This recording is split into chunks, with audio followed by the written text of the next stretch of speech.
Miguel Hernández le recomienda al licenciado José Antonio de la Vega tome una cucharada de jarabe Wiltron para esa tos que trae. Te doy la receta, yo. Está bien. Ahí está para que te mejores, dice, ¿no? Oye, Pepe Toño, son dos diputados diferentes.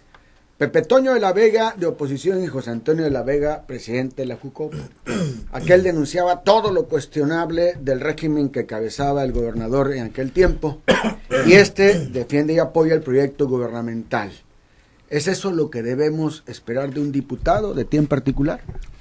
Bueno, lo primero que hay que decir, Chuy, es que cuando uno es diputado de la oposición, se entiende, su mismo nombre lo expresa, es que representas a una opción política o a un instituto político distinto del que gobierna. Eso, y de ahí hay varios partidos de oposición, porque solo uno gobierna. Cuando uno es del partido que gobierna, de entrada hay una cuestión de doctrina, de plataforma política, ideológica, electoral, que se postuló en la elección. El Partido de la Revolución Democrática, el Partido del Trabajo, el Partido Movimiento Ciudadano, participaron en una coalición para llevar al hoy gobernador al gobierno. Y se entiende que hay en la plataforma del PRD, en los estatutos, en los principios de la doctrina, un ideario político social que el ¿hay gobernador afinidad? Está cumpliendo. Totalmente afinidad. Eso es lo más normal que puede haber en política. El partido que está en el Congreso, si tiene la mayoría, y si no la tiene y la construye como la teníamos en el inicio, con un bloque con el PT, Movimiento Ciudadano, incluimos a Morena desde el inicio. Mayoría artificial, le dicen los del PRI, los del Partido Verde. Era un bloque que armamos desde antes de entrar a la legislatura, totalmente legítimo, porque nos pusimos de acuerdo en impulsar una serie de temas con Morena, con PT, Movimiento Ciudadano y el PAN. Y después invitamos al PRI y al PRD, pero ahí naturalmente habían mayores diferencias.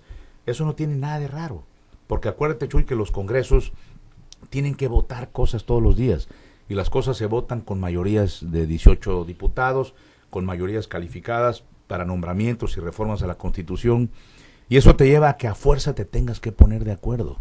Si nadie propiciara los acuerdos, los consensos, si nadie planteara un instrumento de negociación para ceder y para ver qué pueden aportar los demás, entonces las negociaciones se abortarían, perdón de la expresión, pero no habría gobernabilidad del órgano legislativo y habría parálisis, habría obstruccionismo, con las consecuentes situaciones anómalas que pudieran suceder para el propio gobierno y las políticas públicas.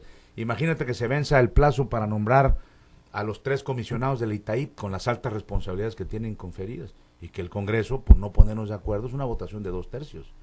Nos obligaba a que participara el PRI y el Verde. Entonces necesariamente tuvimos que centrarnos en buscar los mejores perfiles, no estar pensando en meter a gente del PRD o a gente con afinidad en el PRI o de cualquier otro partido.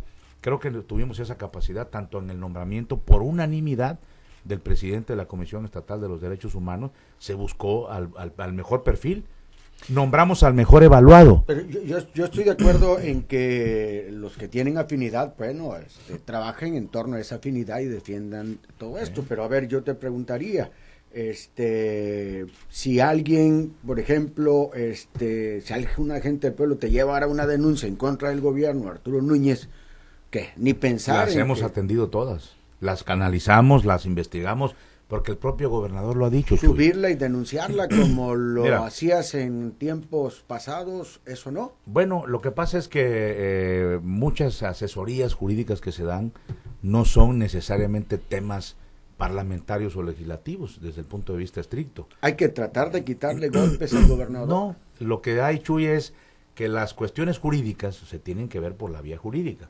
Tú recordarás, por ejemplo, y aquí lo hicimos, cuando denunciamos el bono de fatiga, no nos quedamos en la mera denuncia mediática.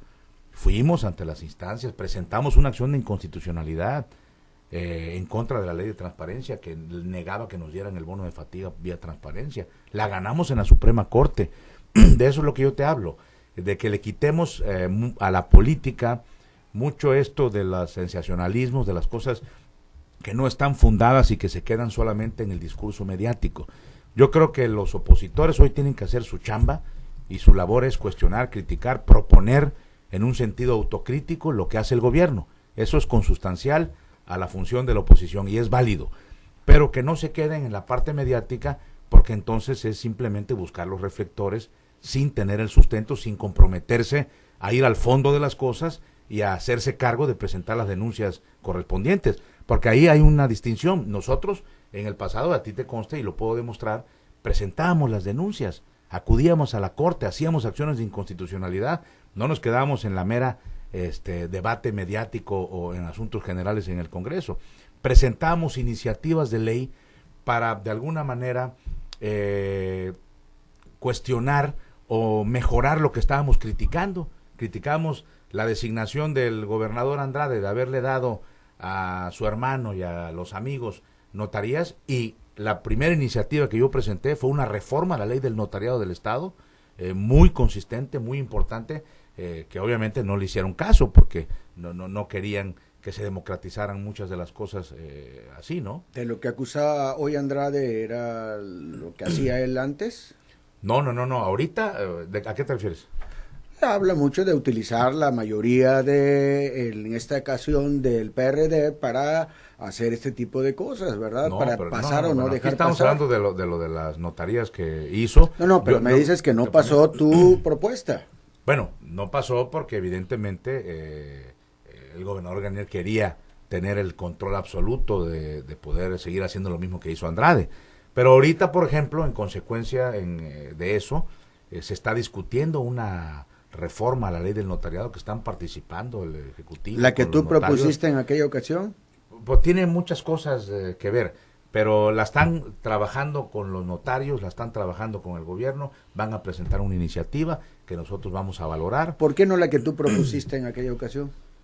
Porque nosotros vamos a analizar la que están construyendo con los que conocen el tema de fondo, que son los que, porque la ley del notariado no es nada más la designación de los notarios. ¿Cómo hiciste aquella entonces? Mira, la ley del notariado, Chuy, no es solamente el otorgamiento del fiat, eso es una parte inicial, es toda la forma como se regula el trabajo de los notarios, la forma como ejecutan su fe pública, las sanciones que debe haber a quienes infringan, en fin, es una ley completa que regula la relación entre los notarios y la sociedad, y entre los notarios y el gobierno, que a su vez los regula a ellos, porque acuérdate que es una extensión de la fe pública del gobierno. Ellos son fedatarios públicos, pero son particulares, pero pasan por un procedimiento. Entonces yo creo que lo que están discutiendo, porque he tenido la oportunidad de conocer los anteproyectos, tienen mucho de lo que nosotros propusimos en aquel entonces. Que sean los exámenes más estrictos, que se quite, que se forme un consejo de notarios, que participe más gente en la elaboración, por ejemplo, de los exámenes, de la evaluación. Acuérdate que en aquel entonces, cuando Andrade, la misma que evaluaba y de director de notarías le dieron una notaría, ¿no? Y luego se la quitó la corte. Entonces me parece que esas son las cosas que se están buscando corregir ahora, que son las que yo presenté en mi iniciativa. Entonces hay que ver el planteamiento general para ver cómo le enriquecemos desde el Congreso, porque esa ha sido otra característica, Chuy, muy importante, que hay que decir. El gobernador mismo ha mandado iniciativas al Congreso que las hemos modificado nosotros, con aportaciones del PRI, del Verde, de Morena, del PAN. Antes, tú recordarás, no se le movía un dedo, una coma a las iniciativas del gobernador. Eso era una especie de atentado. Hoy los tiempos han cambiado, Chuy. Voy a una pausa y seguimos platicando con el diputado de La Vega. Suelta el drum, el flow de un pro, dale.